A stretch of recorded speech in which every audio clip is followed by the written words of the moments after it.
U.S. stocks ended sharply lower on Tuesday. Blame it on regional bank shares, which tumbled on renewed fears over the financial system. The KBW Regional Banking Index hit its lowest level intraday since late 2020.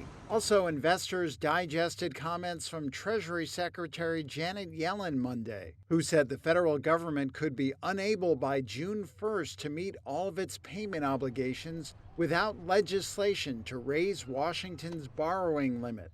The Dow slid 1.1%, the S&P 500 dropped a little more than that, and the Nasdaq fell about the same as the Dow. U.S. regional banks extended losses from Monday after the seizure and auction of First Republic Bank. Most of its assets were bought by JPMorgan Chase in a deal brokered by the Federal Deposit Insurance Corp. Two other U.S. regional banks collapsed in March, but UBS Managing Director of Wealth Management Brad Bernstein thinks the worst has passed.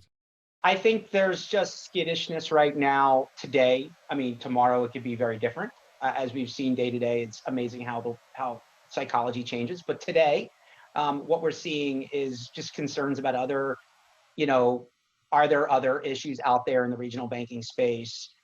Is it over after what happened this week?